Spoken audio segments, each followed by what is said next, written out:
Hello everyone, welcome back to Performance Engineering Insight YouTube channel.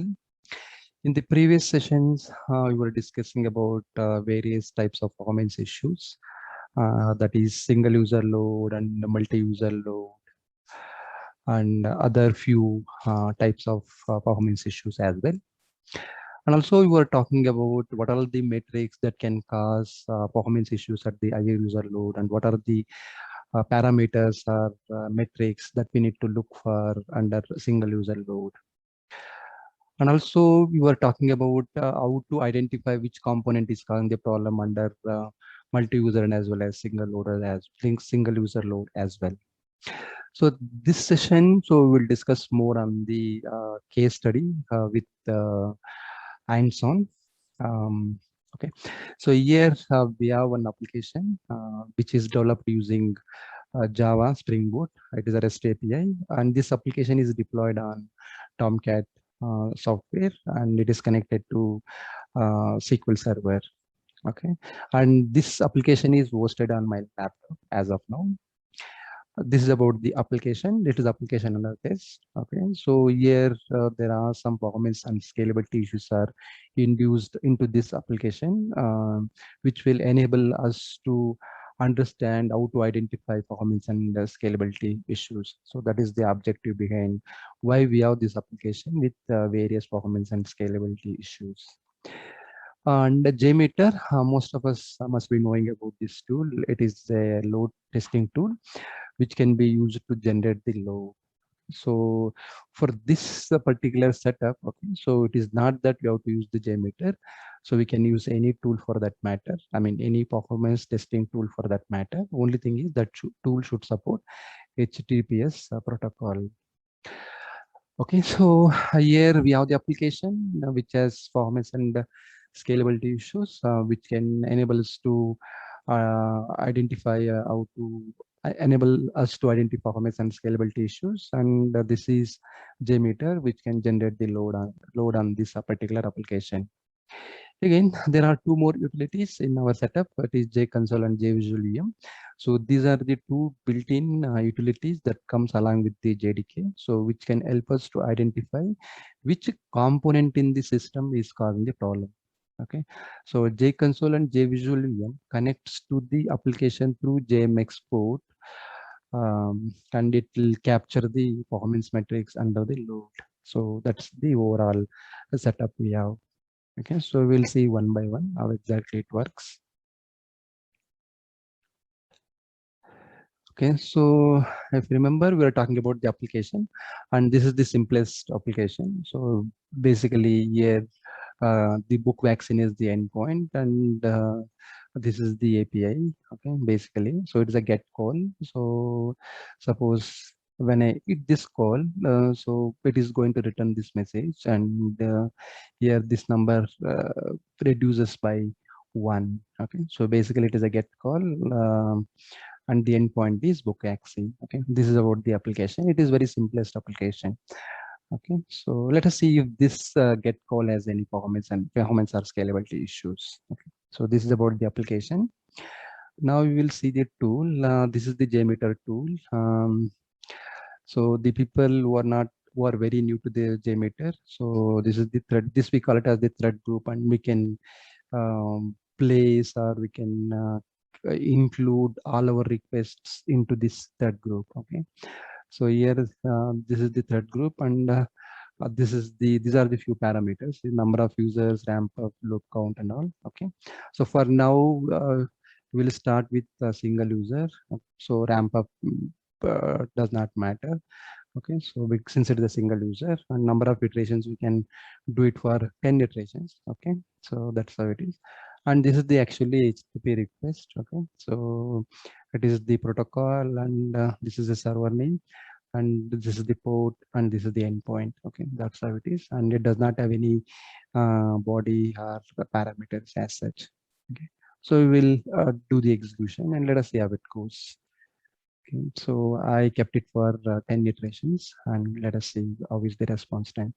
And here, this is the name of the transaction. This is the name of the transaction, and this is the number of iterations, and this is the average response time. And these are all other terms which are self-explanatory. Okay, the response time is 1 second, and here all these response times are in milliseconds. Okay, so it is 1 second here, 1 second, otherwise 1.007 millisecond. Okay, so that's how it is. Okay. Okay, so I think with single user we don't see any performance issues. Looks like it is doing good. Okay, so what we will do, we will test with 15 users. Okay, 15 users. Okay, 15 users, and maybe we will test with 70 iterations or 80 iterations. Maybe you can stop at any point of time since it is a debug graph. Okay, so let me clear the logs. Okay, so it does not have any log as it is now. Okay. So let me start the test again. Okay, so yeah, it is working fine. Good. Okay, so we are getting the response also. Okay, cool. Oh, the response time is increasing. Oh my God. If you see for single user, it was 1 second. Okay, this is the number of users by.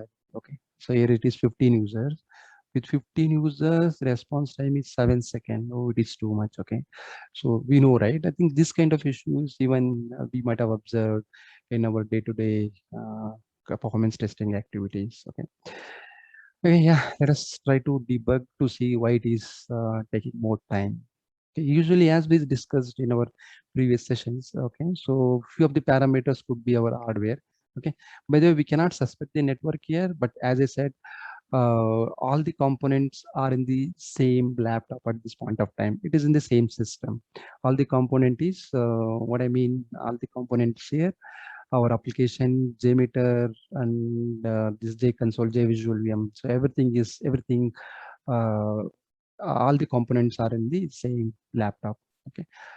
Here, if you see CPU is fine, if it's 40% is okay, 77% is also okay.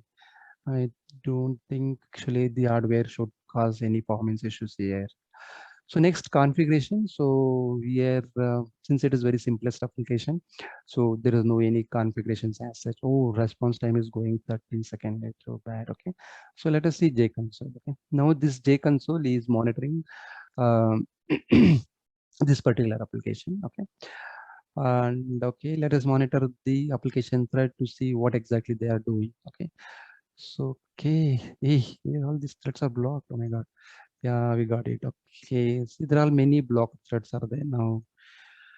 Okay, see, this is also blocked. This is blocked on this particular thing. Okay, so what we can do? Okay, so we can also analyze here. Okay, to see where exactly it is blocked and all those stuff. But by the time we see which thread is blocked by uh, which another thread. Okay, so there are chances that that thread might have released the resources shared object. Okay. So we'll go here. So and we take a thread them. I think this is also monitoring same thing.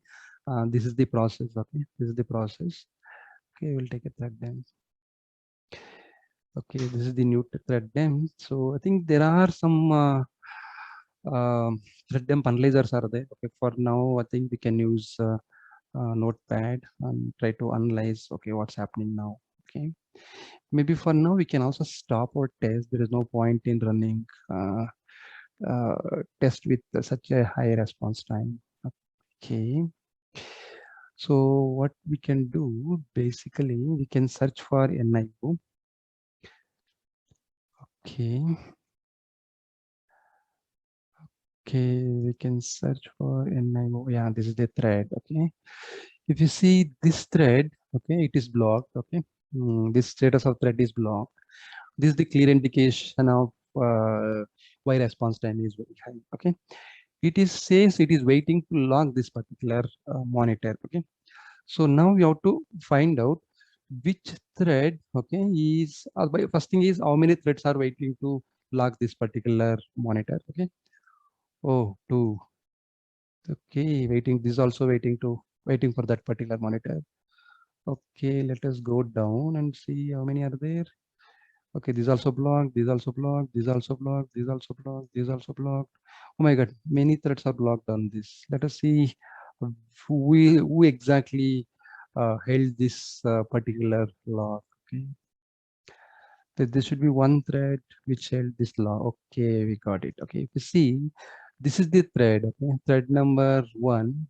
Okay, he's locked this particular resource. Okay, and as we discussed in the previous session, all updates are synchronous. Okay, so if two users are trying to update the shared resource, the first user, whichever acquires the lock, okay, can start the execution, and the other thread should wait until execution of the first thread completes. Okay, if you see other threads who are waiting to lock this particular monitor, okay, so we can also call it as it is a monitor, okay, monitor, and this thread logged it. Actually it logged it and it is doing something. Once this execution is completed, what it does is it is going to release this log. Okay, so moment it releases this log, it sends notification, I mean JVM sends notification to all the threads which are waiting for this particular one. Okay, so based on the priority of the threads and other stuff, JVM can assign this particular monitor to the thread which has been waiting for this particular one. Okay, so now we understood that. Okay, so again, this also because of contention, as we discussed in the previous sessions, because with single user everything was fine. So when I increased number of users from 1 to 15, response time went very high. Okay? And what we have done, so we started understanding the hardware parameters like CPU, memory, network, IO could have caused issues, but we did not find any issues for there. Then what we did, then we thought of exploring to see if any configurations are there, since the application is the simplest application. So it does not have any configuration which impacts the performance. Then we started understanding the thread behavior, thread characteristics. Okay, we observed many threads are in blocked status and it is waiting for some monitor. Okay, and next we try to see which are all the threads, how many threads are waiting to log this particular waiting for this particular log. Okay, we found many threads are waiting to log this, and this is the guy which held this log and doing some execution. Okay, he must be executing some code. And also as we discussed, and as I said, okay, so once execution is completed, so what this thread does is actually this thread is going to release this monitor. So, and the JVM will send notifications to all the threads which are waiting for this monitor, and also based on the priority, so it is going to assign to some other thread. Then that thread can start its execution.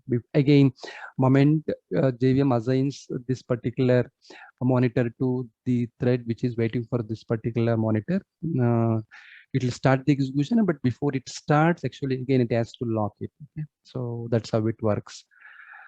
Okay, so if you're interested, I think we can go further and see. Okay, basically it is logged on this particular method. Okay, so this is the code this is the line number also. Yeah. Okay. So since we do have access to the code, we can go and check what exactly this is doing, why it is causing so many other threads to go get into a blocked status. Okay, please leave a message in the comment section if you are interested, so that I can walk you through the code to make you understand that. Okay, why exactly, what exactly it is doing, this thread is doing, which causes many other threads to get into a blocked status. Okay, thank you for watching this video. Basically I will continue to uh, let us continue to have a few more sessions on a few other performance issues in the upcoming session. Okay, please, thank you for watching.